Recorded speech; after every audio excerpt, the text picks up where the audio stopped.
Vamos estudar a palavra do Senhor.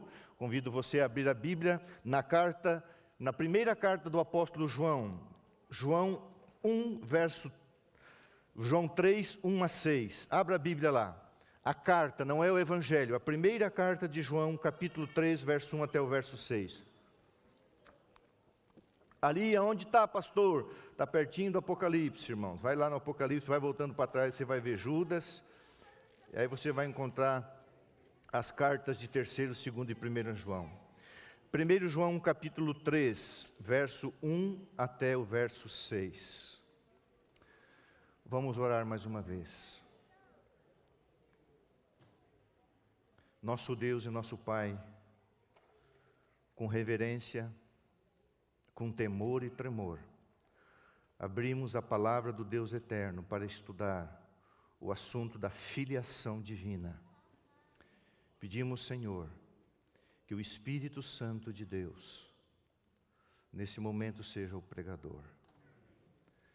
Quando um homem profere as suas palavras, o Senhor usa a personalidade, o jeito de ser humano. Por isso a pregação é uma loucura. Que uma igreja do tamanho do Nácio se reúna para ouvir. Pai, que eles não ouçam o pastor da igreja, que eles ouçam o Supremo Pastor, o Senhor Jesus Cristo. Quanto carecemos de entender isso. O importante é a mensagem e não o mensageiro. O importante é Deus trabalhando. Por favor, abençoa, prega. Fala por meio da palavra e do Espírito, em nome de Jesus. Amém. Existe uma revelação de que um dia, as crianças que forem para o céu, ainda crianças, formarão um grande coral. Essas crianças estarão, pode deixar o som alto que eu vou controlando aqui, obrigado. Essas crianças, elas vão cantar num lugar chamado Mar de Vidro, como se fosse um mar de vidro.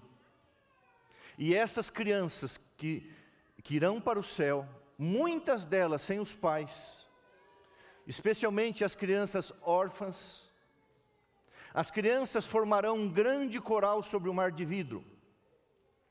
E aquelas crianças que estiverem sobre o mar de vidro, cujas mães e cujos pais estiverem lá, esta música, este hino, este louvor será cantado para Jesus Cristo. Mas as crianças olharão para o pai e para a mãe, olharão para a Tatiana, para o Giovanni, então a Heloísa, a Gigi, se tiver criança ainda, o Léo, vão dizer: pai, mãe, eu estou aqui porque você me ensinou o caminho, a verdade e a vida. Se nós nos emocionamos vendo aqui as crianças, fazendo o prelúdio, dirigindo o louvor, e temos que fazer isso mais. Parabéns, nosso ministro de música, que coisa linda. E agora vamos ter o coral infanto-juvenil. Irmãos, imagina sobre o mar de vidro, você vê lá milhões e milhões de crianças cantando um hino para Jesus, mas também para os pais, olhando para os pais dizendo: eu devo a minha salvação, porque você me ensinou o caminho, a verdade e a vida. Você cumpriu o que está em Provérbios 22, verso 6, ensina, educa a criança no caminho, e o caminho é Cristo. Primeira carta de João 3, diz assim, vede, verso 1 até o verso 6, vede, que grande amor nos tem concedido o Pai, a ponto de sermos chamados filhos de Deus, e de fato somos filhos de Deus. Por essa razão, o mundo não nos conhece, porquanto não o conheceu a Ele mesmo. Amados irmãos, agora somos filhos de Deus. E ainda não se manifestou o que haveremos de ser. Sabemos que quando Ele se manifestar, seremos semelhantes a Ele, um corpo glorificado, porque haveremos de vê-lo como Ele é. Aqui nesse mundo, a si mesmo se purifica todo o que nele tem esperança, assim como Ele é puro. Todo aquele que pratica o pecado também transgride a lei, porque o pecado é a transgressão da lei. Sabei também que Ele se manifestou para tirar os pecados, e nele não existe pecado. Todo aquele que permanece nele não vive pecando. Todo aquele que vive pecando não o viu, nem o conheceu. Essa é uma tremenda necessidade do entendimento dentro da teologia.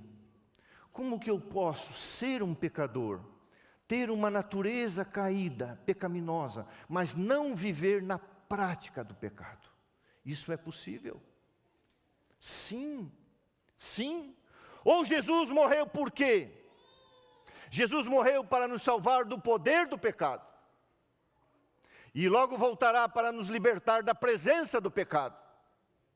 Agora, o crente que tem Cristo em si, que tem o Espírito Santo dentro de si, ele não vive na prática do pecado, porque Jesus estaria praticando o pecado junto com ele, então, através do Espírito Santo. Como pode uma pessoa cheia do Espírito Santo dizer, eu sou cheia do Espírito Santo, mas vivo em adultério? Eu sou cheio do Espírito Santo, mas eu minto. Não. Irmãos, o tema dessa manhã é filiação, o ato de filiar, o ato de tornar filho. Normalmente aqui, logicamente, só existem essas duas maneiras de tornar filho: por criação ou procriação, e por adoção.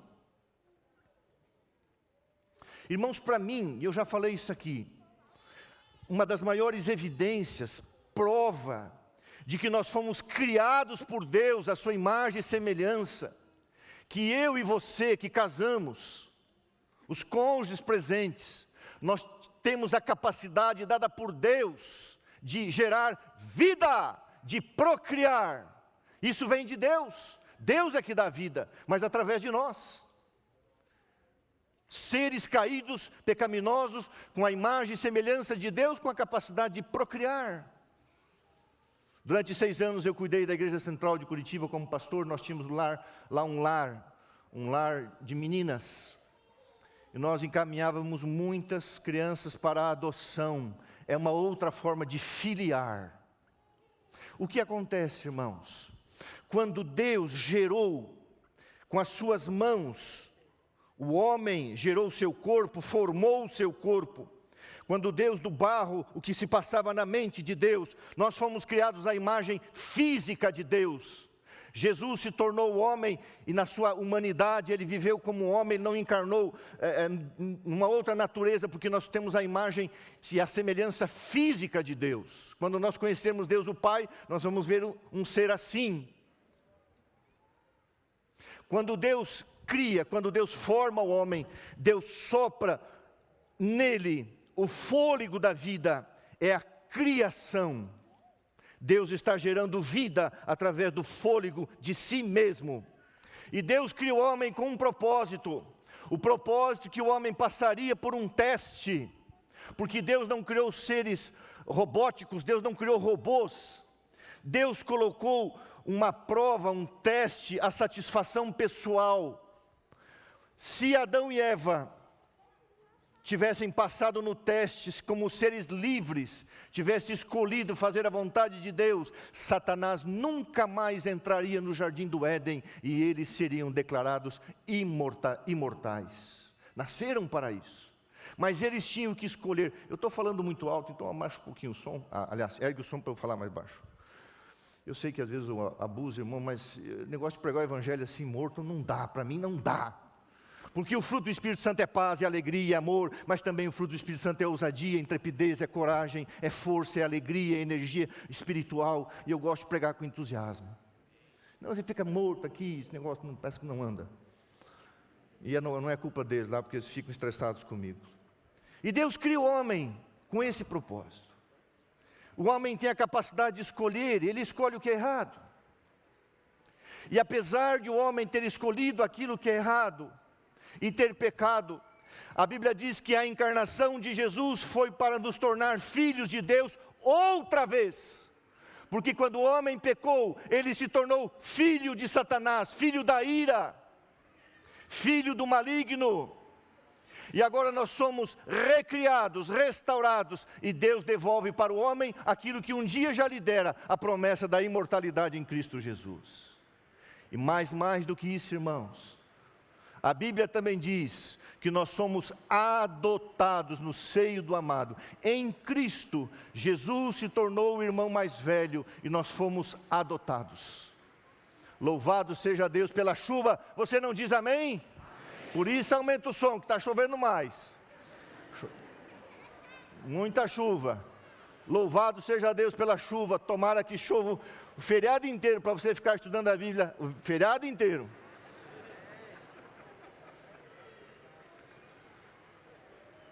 Olha o barulho. Não é uma bênção de Deus, irmãos? Deus é amor. E enquanto houver vida, haverá plantio e semeadura e colheita, sol, chuva. Vamos ter problema no futuro, mas Deus vai sustentar o seu povo até a volta de Jesus. O seu pão será dado e as suas águas serão certas. A água também, logicamente, vem da chuva e somente da chuva. Louvado seja Deus. Deus cria, o homem peca, e Jesus vem para recriar a sua imagem, a sua semelhança, e mais do que recriar, Ele vem para nos adotar. E a Bíblia diz que nós somos adotados no seio do amado. Você é um filho criado por Deus espiritualmente, e você é um filho adotado pela graça de Jesus Cristo. Deus tem um lar para você. Um casal querido, aqui de Hortolândia, a Karen e o Roberto, um dia me procuraram por razões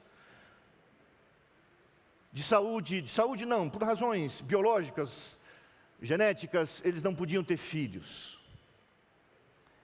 E ainda existia o lar, eu era pastor de Hortolândia, ainda existia o lar do Jardim Pinheiros em Curitiba, e eu mostrei a foto da Emily.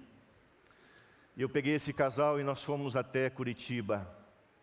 Ela já tinha 12 para 13 anos, já tinha passado o período adotivo. E ela estava ficando tristinha, porque parece que ninguém queria adotá-la. Mas finalmente esse casal, cheio do amor de Deus, adotou a Emily. A Emily já é uma adolescente, isso já faz mais ou menos uns 7, 8 anos. Uma jovenzinha. E um dia, eu tinha ido para a associação em Sorocaba trabalhar, e eu estava na igreja, conversando com algumas pessoas. E eu estava de costas para a porta da igreja, conversando assim, olhando para o púlpito, com algumas pessoas. E de repente vem uma garota, na época ela tinha uns 12 anos, 12, 13 anos, fazia um pouquinho de tempo que ela tinha sido adotada. E ela veio correndo com tanta força, ela deu um tranco nas minhas costas. E eu quase caí, porque eu estava desprevenido. E ela me abraçou. E eu falei, Emily. Ela tinha ido para a Disney com os pais, então ela estava toda feliz. E aí ela olhou bem nos meus olhos e disse, pastor, quando eu vi o senhor na igreja, eu senti vontade de abraçá-lo. Obrigado, porque hoje eu tenho um lar, hoje eu tenho um pai, hoje eu tenho uma mãe, louvado seja o nome de Deus. Nós não estamos órfãos, nós não somos órfãos, nós temos um Deus que nos criou, temos um Deus que nos recriou em Cristo, e um Deus que nos adotou na cruz do Calvário, e nós somos filhos, e mais do que filhos, nós somos herdeiros com Cristo, co-herdeiros com Cristo, e com Ele estaremos para sempre, para toda a eternidade. Jamais esqueça, meu querido irmão, minha querida irmã, você é uma filha de Deus, você é um filho de Deus. Ame o seu pai como eu amo o meu pai, ame a sua mãe como eu amo a minha mãe, mas não esqueça que sobre todas as coisas, você é filho do Deus eterno. Você foi resgatado como filho do sequestro satânico, você foi adotado no seio do amado. Agora, irmãos queridos, muitas vezes as pessoas chegam para mim e dizem assim, pastor, eu tenho algumas dificuldades na minha família. Eu tenho alguma dificuldade com os meus filhos, e eu sempre gosto de falar o que eu vou falar agora. Pensa. O primeiro pai a ter problema com seus filhos foi Deus. Irmãos, qual era a culpa de Deus? Deus era disfuncional, Deus era abusivo, agressivo. Um ambiente perfeito, um lar perfeito, o anjo da alva, coberto pela luz da glória de Deus. O mistério que jamais entenderemos. De repente um anjo cheio de luz, o filho amado, o assessor do pai, aquele que cumpria primariamente as ordens de Deus, ele olha para Deus e diz assim, o teu governo é injusto, o Senhor é injusto, o lar que o Senhor criou para mim não me interessa. E Deus foi o primeiro pai a ter problema, e Deus perdeu o seu filho e os seus filhos lá no céu. Irmão, se Deus teve problema lá no céu, E depois de 6.000 anos de pecado, quando surgem problemas nesse mundo, você não tem que se apavorar. Deus teve problemas. Longamente, não sei quantos séculos na contagem celestial, quanto tempo passou, mas longamente o Pai suportou Lúcifer. Até que chegou um momento que o ambiente estava tão contaminado, chegou um ponto que houve uma virada, sem condições de arrependimento, e ele foi expulso do céu e carregou uma terça parte dos anjos. Um dia, com remorso, vendo que tinha cometido um tremendo erro, um tremendo pecado, ele foi até o portão do céu.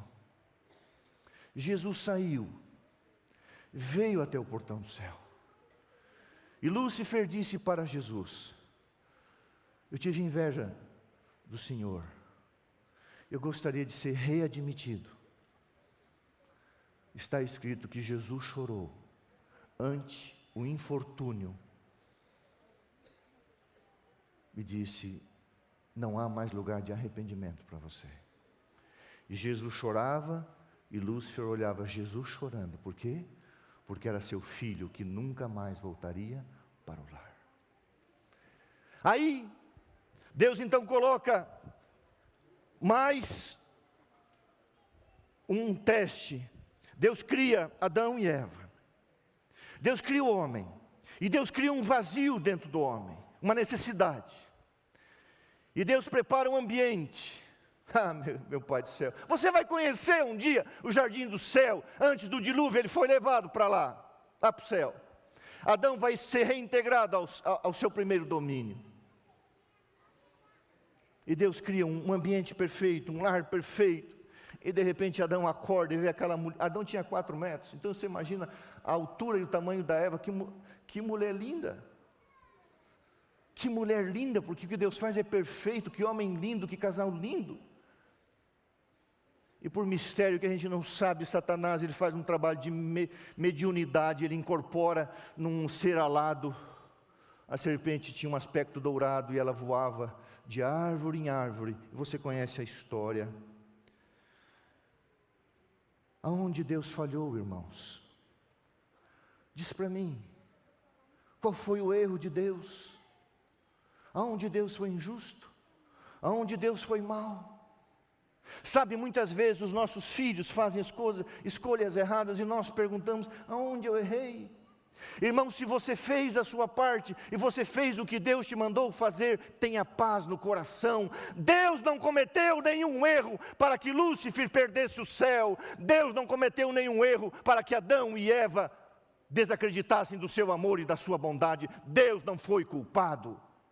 Deus é Pai, Deus nunca errou, mas deu a livre escolha. Bom, vem a queda. Agora deixa eu perguntar para você. Me fala de uma família na Bíblia perfeita. Uma. Quem souber ganha o carro do João. E da Cris. Eu acho que é do João. Mas eu vejo a Cris dirigindo, então, bom, quem manda lá é ela. Acho eu, né? Melissa? Quem manda em casa, o pai ou a mãe? Não responde. Fala para mim de uma família perfeita. Fala para mim. A família de Adão e Eva foi perfeita? Abraão, o pai da fé? Não. Jacó gerou 12 nações, perfeita? Não, ele só tinha 4 mulheres. Só arrumou dor de cabeça. E Davi, o homem segundo o coração de Deus, que família linda, o incestuoso Amon, o traidor Absalão, Adonias, o usurpador, Salomão, filho da graça, um idólatra. Que família linda, a família de Davi, não foi, irmãos? Não? Não foi? Não tem uma família na Bíblia após a entrada do pecado que não tenha tido... Parei, tem uma. Samuel. Profeta Samuel. Não é. A Bíblia diz que os seus filhos recebiam suborno e não andavam nos seus caminhos. Os filhos de Samuel se perderam. O profeta Eli, Ofni e Finéias, também não. Arão, o sacerdote. Deus acendeu o fogo do céu, o fogo de Deus, o fogo santo, Só aquele fogo podia ser usado. E eles fizeram o fogo deles, fogo estranho. Aí Deus falou assim: Nadab e Abiú, o fogo que vocês estão queimando é fogo humano, é fogo estranho. E Deus fulminou Nadab e Abiú e disse para Arão: não chore, se você chorar, eu vou te punir. Um pai não pôde chorar pelo filho. A família de Arão foi perfeita? Irmãos, olhe para a Bíblia, você não vai encontrar uma família perfeita. Agora, não, para aí, tem a família de Jesus. A família de Jesus foi uma maravilha. Foi uma maravilha tão grande que ele foi obrigado a sair de Nazaré e mudar-se para Cafarnaum. A Bíblia diz: os seus irmãos não criam nele, achavam que ele era louco e tinham vergonha dele. Os irmãos de Jesus tinham vergonha dele. E por um tempo, Maria, a mãe de Jesus, achava que o seu filho estava completamente errado. E a Bíblia diz que numa ocasião Jesus estava pregando e a multidão estava ali. Então alguém com orgulho anunciou e disse: Senhor, a tua mãe, os teus irmãos e as tuas irmãs estão aqui, querem vê-lo. Sabe o que eles queriam dizer para Jesus? Para de fazer isso, nós estamos com vergonha de você. E aí Jesus olhou o olhar e disse assim: diga para eles, a minha mãe e os meus irmãos e as minhas irmãs são aqueles que fazem a vontade do meu Pai. E Jesus não recebeu a sua mãe, nem seus irmãos, nem suas irmãs. Agora eu vou ler uma citação para você. A incredulidade de sua família, de Jesus, lançou uma sombra sobre a vida terrestre de Jesus. A sua família foi uma parte da amargura daquele cálice de aflição que ele tornou por nós.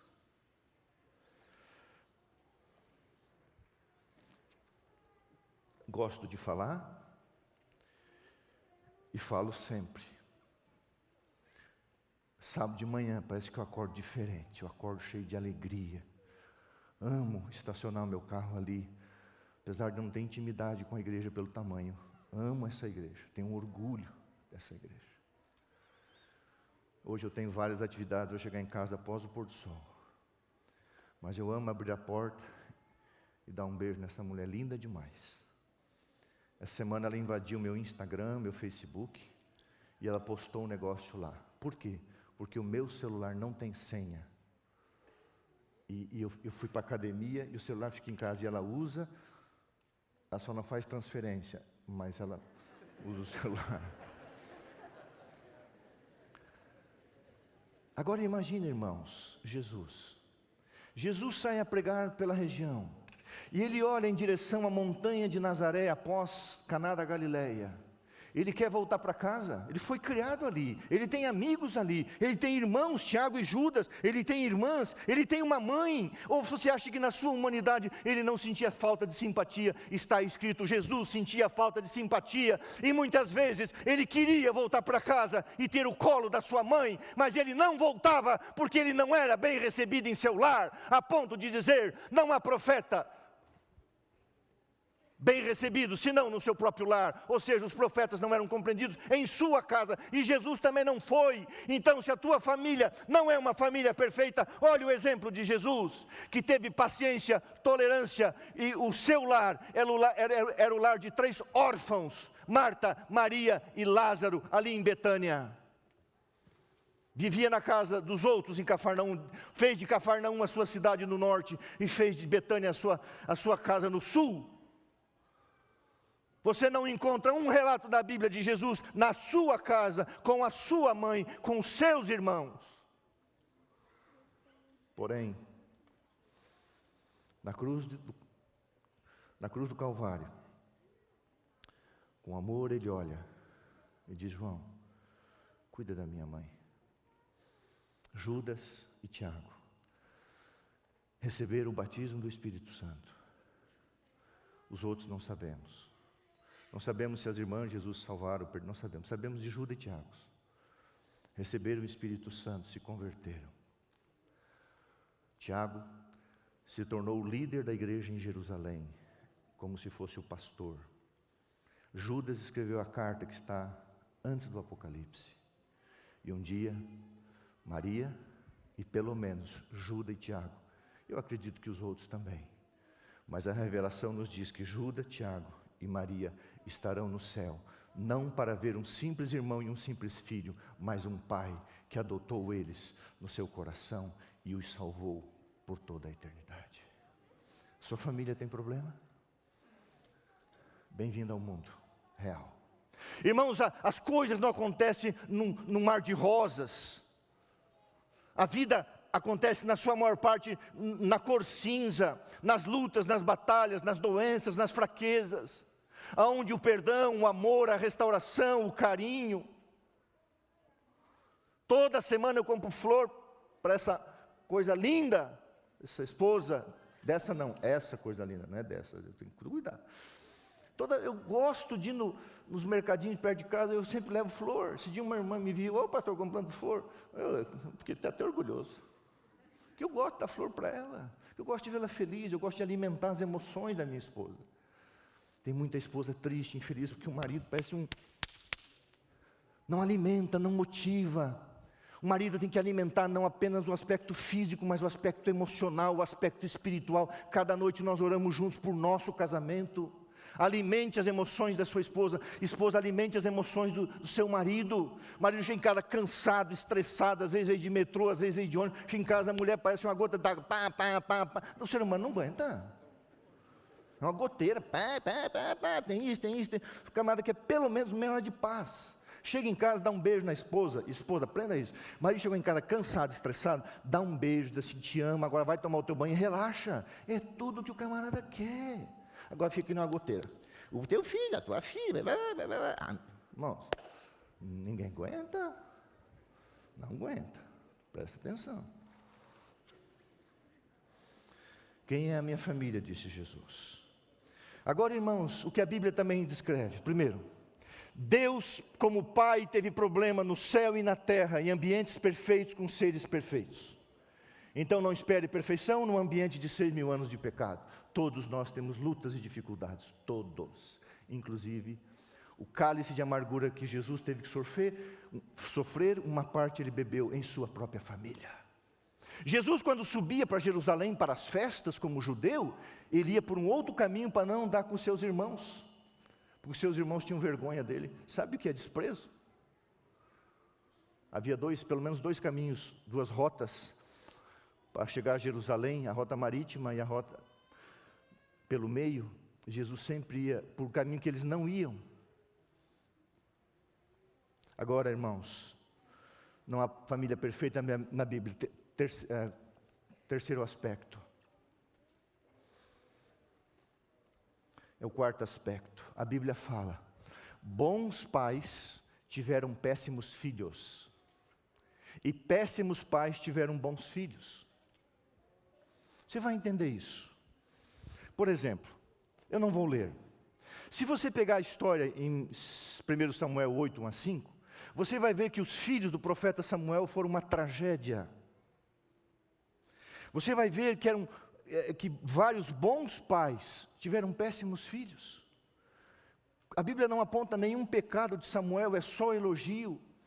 Um homem honesto, um homem que não deixava subornar, um profeta que Deus falava para ele, vai lá e unge Davi. Deus falava, a mente do profeta era um profeta, um vidente, ou seja, ele ouvia a voz de Deus. Um homem cheio do Espírito Santo, mas seus filhos se desviaram. A Bíblia fala de péssimos pais cujos filhos foram bons. Por exemplo, Manassés, um péssimo rei, mas foi um avô que se arrependeu. Aí teve um filho chamado Amon, idólatra. Aí teve um neto chamado Josias, que fez boas escolhas. Você deveria, espero que você esteja estudando o livro de Deuteronômio. Josias encontrou o livro de Deuteronômio, leu e fez uma reforma. O pai de Josias, o Amon, foi um idólatra, mas ele se tornou um bom filho. Irmãos, por que Deus deu o livro de Deuteronômio? Porque aquela geração que tinha recebido a lei, aquela geração que tinha visto os milagres de Deus, tinha morrido no deserto, e a nova geração não conhecia, e Deus mandou Moisés repetir tudo, repetir novamente a história, repetir todos os acontecimentos, para que a nova geração aprendesse o que tinha acontecido com seus pais. Irmãos, por que bons pais têm filhos errantes e péssimos pais têm filhos bons? Agora eu quero acalmar a sua consciência. Abra a Bíblia em Ezequiel 18, verso 4. Ezequiel 18, verso 20. 4 fala da imortalidade da alma. Ezequiel, volte ali depois de Daniel, antes de Daniel, Ezequiel 18. Depois eu gostaria que você que tem filho fora da igreja, você que tem alguma dificuldade com algum filho, lesse o capítulo 18 de Ezequiel. Leia comigo o verso 20 que diz assim, eu vou perguntar e você vai responder. A alma que pecar essa, a alma é vida, pessoa, ok? A alma é vida, pessoa.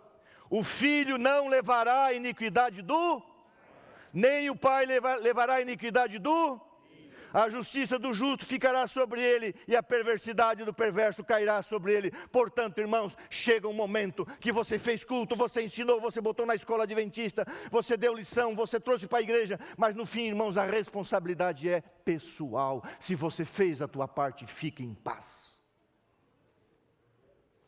Diz para mim, Deus sente culpa? Deus carrega culpa, irmãos, por ter criado Adão e Eva? Deus carrega culpa por ter perdido Lúcifer e uma terça parte dos não? Então, se você fez a sua parte, o seu filho, a sua filha não quis, não carregue. Sofra, lógico que você sofre, ore, interceda, mas creia, você fez a sua parte. Essa noite eu sonhei com a volta de Jesus. Foi muito rápido o sonho. Eu sonhei que Jesus apareceu nas nuvens e estávamos em 4 pastores, amigos da faculdade. E eu perguntei para um deles, é ele? Ele falou, é. E aí eu vi um amigo ressuscitar, mas ele está vivo, eu vou ligar para ele que ele vai morrer. Eu vi ele ressuscitar. Ele ressuscitou. E esse meu amigo ergueu os braços. Irmãos, eu me sinto tão miserável que eu caí de bruços pedindo perdão dos meus pecados. Aí eu acordei. Não sei se fui salvo ou não, porque eu espero que sim, né? Porque o sonho não terminou. Mas eu fiquei impressionado. Quando eu olhei e perguntei para o meu amigo, é ele? Ele falou, é. E aí eu vi o meu amigo ressuscitou. E eu não tive mais coragem de olhar, me joguei no chão. Falei assim, e aí quando eu me joguei no chão, acordei.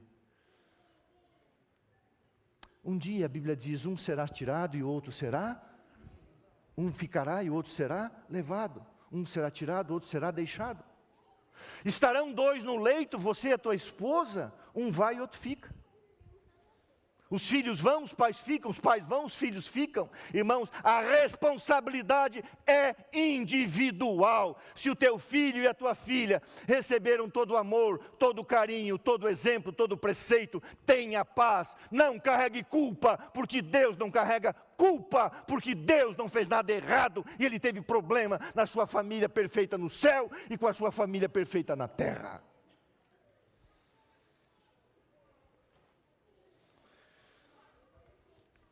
Caim e Abel, escolha pessoal. Jacó e Esaú, escolha pessoal. Os filhos de Samuel, escolha pessoal. Nadab e Abiú, escolha pessoal. Os filhos de Davi, irmãos, a família mais disfuncional para mim do Antigo Testamento é a família de Davi. Era um bando de pessoas com desejo de supremacia, desejo de poder, muitas brigas intestinas, internas, incesto, estupro, assassinato, fuga. O Absalão tentou matar o próprio pai. Ô filhinho amado. E aí Deus permitiu que ele entrasse com a sua mula debaixo de uma forca. Sabe o que Davi fez? Davi fez o que Deus faz. Foi para cima de um aposento no palácio e começou a chorar, a dizer, Absalão, Absalão, meu filho Absalão, quem me dera eu morrera por ti. Um filho traidor, um assassino, fugitivo e errante, morreu enforcado numa forquilha de uma árvore, porque queria matar o seu pai, recebeu o castigo de Deus. Irmãos, o juízo no Antigo Testamento era imediato. Um dia eu vou pregar sobre o juízo. O juízo no Antigo Testamento era imediato, por isso que Deus já executava a sentença. Quando via que não tinha mais chance de arrependimento, Deus executava a sentença. Sempre Deus dava um longo período de graça, oferecia perdão, como Nínive. Quando o povo se arrependia, Deus salvava, mas quando o povo não queria, Deus também já liquidava. Esse foi o filho de Davi, o homem segundo o coração de Deus. Olha a família dele. Pedro e Judas, escolha individual. Ananias e Safira, escolha individual. Áquila e Priscila, escolha pessoal. Paulo fala de um bom sujeito chamado Demas e de um péssimo sujeito chamado Demas que o abandonou, mas também fala de várias pessoas, e um bom homem que ele cita é Onesíforo. Todos receberam a mensagem de Paulo, Demas não quis, Onesíforo quis e outros. Então, encerrando, faça a sua parte e tenha paz. É muito simples. A Bíblia diz, ensine o seu filho por preceito, palavra, mas também através do teu exemplo. Preceito e exemplo. Faça a sua parte e tenha paz. A promessa de Deus é, eu não vou ler. Isaías 65 tem uma frase, irmãos, por favor, é uma frase da Bíblia. Isaías 65, 23 diz que na nova terra, nós não teremos mais filhos para calamidade. Para muitos pais, os filhos é uma calamidade, são uma calamidade, ou é uma calamidade quando é um filho. E na nova terra não haverá mais filhos para calamidade. E Apocalipse diz que um dia teremos um só Pai, um só Deus. E a Bíblia diz, nós seremos filhos eternos de Deus. E o Pai morará na casa com os filhos para todo sempre, porque o mal jamais se levantará aqui. Eu fico impressionado dos filhos que levam seus pais para morar juntos na velhice. Um dia perguntei para uma irmã, não é peso? Ela falou, é amor e gratidão. Famílias cristãs. Eu morava em Campinas, eu quero chamar o Ministério do Louvor, pode subir. Eu morava em Campinas, no ano de 2000, no bairro Ponte Preta. E naquela época não tinha os portais de notícia, mas tinha um jornal de Campinas, que eu nem lembro o nome. Um dia, lendo o jornal, me deparei com uma notícia. Uma mãe saíra do supermercado Extra, ali na Abolição, parece que é o nome do local. Ia com a sua filha, uma adolescente, com algumas compras nas mãos. E 2 motoqueiros se aproximaram para sequestrar a menina, para abusar dela. E a mãe jogou as compras e se interpôs entre a filha e os bandidos. E ela percebeu o que fariam com a garota, gente simples, gente humilde, dinheiro para roubar, não tinha. E disseram, nós apenas vamos fazer uma festinha com ela. E aquela mãe olhando para os bandidos falou assim, tirem a minha vida, mas a minha filha não. Levarão para lugar nenhum. E aqueles bandidos, que depois foram presos, disseram, se a senhora não sair da frente, a senhora é uma mulher morta. Ela falou, eu serei uma mulher morta, mas terei uma filha livre. Corra, minha filha. A filha correu e eles atiraram. Vários tiros. E ali ela caiu morta, assassinada.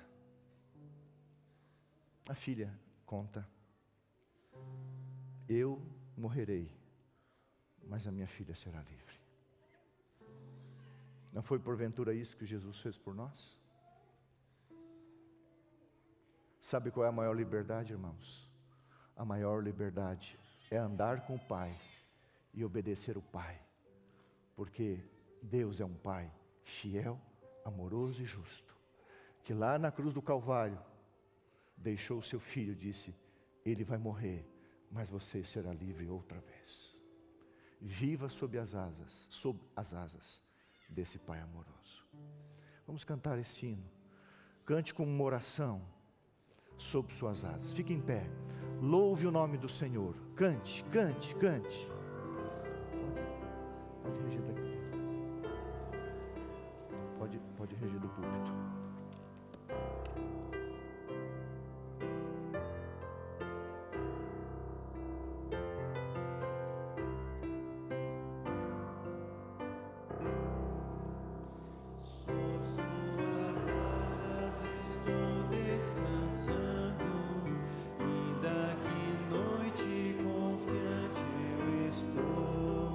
Sob suas asas vou sempre abrigado.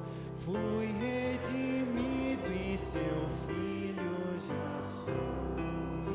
Descansarei, descansarei sob suas asas benditas. Ao seu abrigo, pois gozarei paz e alegria infinitas.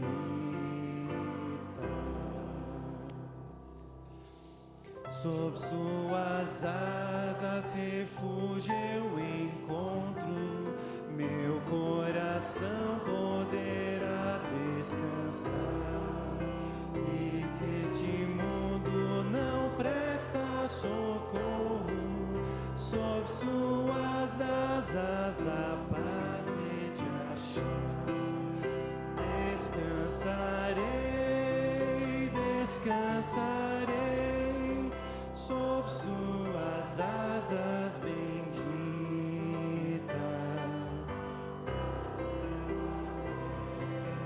Pois gozarei paz e alegria infinitas. Próxima estrofe. Sob suas asas, promessa preciosa, sempre me posso do mal ocultar. Salvo em Jesus e confiante na graça, nada no mundo me pode abalar. Amém. Só vocês.